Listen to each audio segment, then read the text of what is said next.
सदन में जो उनका आचरण है, अगर मुख्यमंत्री के तौर पर विपक्ष में कोई ऐसा करेगा तो वो अब क्या करेंगे, क्योंकि उन्होंने पार्षद रहते हुए सरकारी संपत्ति को नुकसान पहुंचाया, माइक, पोडियम सब तोड़ा, वो आज वायरल वीडियो है।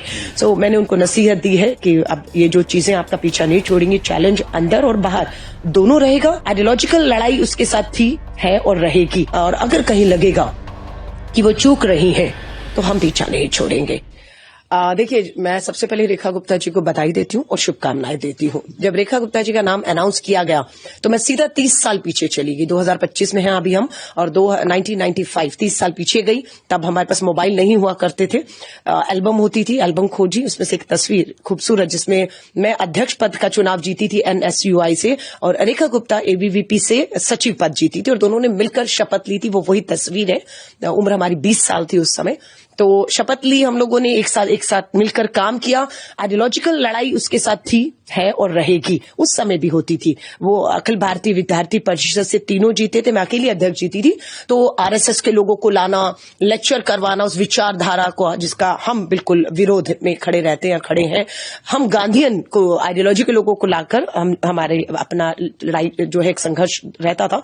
लेकिन मुद्दों पर जब बात आती थी तो रेखा और मैं एक अंडरस्टैंडिंग होती थी कि दिल्ली के मुख्यमंत्री मदन लाल खुराना जी हैं और देश के प्रधानमंत्री कांग्रेस से PV नरसिम्हा राव जी थे, तो सेंट्रल यूनिवर्सिटी है तो मिलकर करते हैं। तो हमने मिलकर काम भी किए।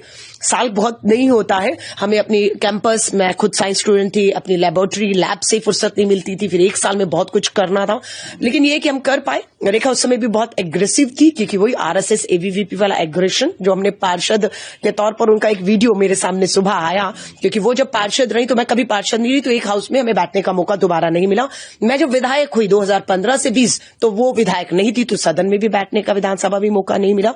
अब वो पहली बार विधायक बनी है। लेकिन उनका जो वीडियो मैंने देखा तो मैंने उनको शुभकामनाएं, बधाई तो दी है, लेकिन नसीहत भी दी है, क्योंकि उन्होंने भी शायद नहीं सोचा होगा कि वो सीधा पार्षद से पहली बार विधायक बनेंगी और मुख्यमंत्री हो जाएंगी। लेकिन सदन में जो उनका आचरण है, अगर मुख्यमंत्री के तौर पर विपक्ष में कोई ऐसा करेगा तो वो अब क्या करेंगे, क्योंकि उन्होंने पार्षद रहते हुए सरकारी संपत्ति को नुकसान पहुंचाया, माइक, पोडियम सब तोड़ा, वो आज वायरल वीडियो है।